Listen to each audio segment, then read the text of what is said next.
Where were you when the September 11th attacks happened? Can you remember what you were doing? Can you remember where you were? I'm pretty sure everybody in the world knows where they were and what they were doing when we found out about the September 11th attacks in 2001. I'll be talking about this because I think it's important that everybody knows what led up to the events of the September 11th attacks. It's important because it has affected everybody in different ways. We need to know what really happened for this attack to happen. My main topics in my speech are the United States was warned about this attack, like we were in Pearl Harbor, and did nothing about it. Bin Laden had been trying to plan multiple attacks, and Bin Laden had other Al-Qaeda to help them with the attacks throughout the years.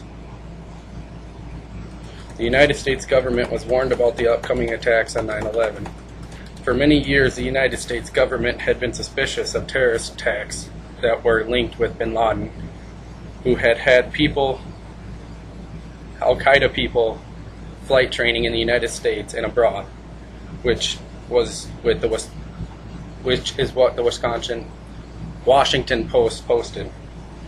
Egypt's president had warned the United States that Bin Laden was making threats about killing Bush, and at the meeting in Italy in July of 2001, posted by the New York Times. New York City's government had decided that the audio and written records from the fire department on 9/11 will never be released, also by the New York Times. Bin Laden had been trying to plan attacks throughout many years on the United States.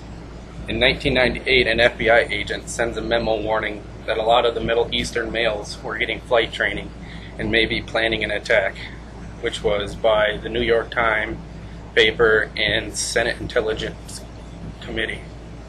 An intelligence report states Bin Laden and Al-Qaeda terrorists could crash into the Pentagon, CNN News. President Bush was warned that Bin Laden might be planning to hijack commercial airliners, the New York Times.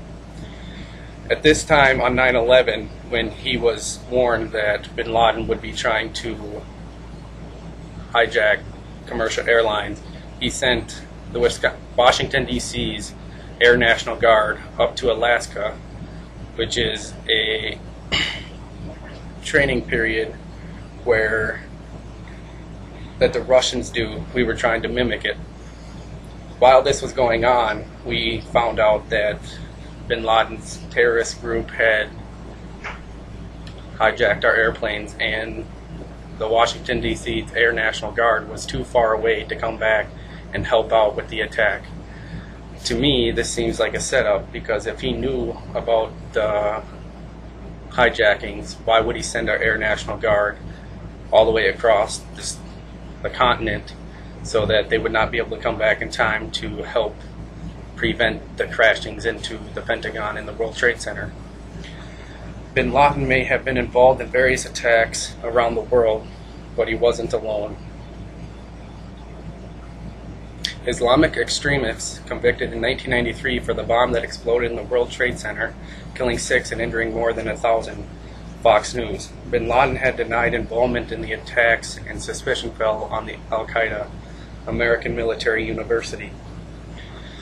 There was 19 hijackers that took the planes in Los Angeles and San Francisco after they had took off from Washington, American Military University.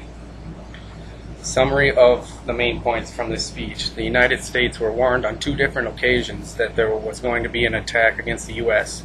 Also, why wouldn't they let the written documents and audio from the fire department on 9/11 be released? There was training taking place in the United States where a lot of Middle Eastern males were getting flight training. Bin Laden was getting an army to attack the U.S.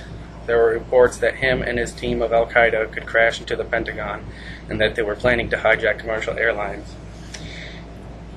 Plus, why would they send our Air National Guard for Washington, D.C. all the way to Alaska when they have intel saying that we were going to have hijackings to crash into the Pentagon and the Twin Towers? Makes no sense to me.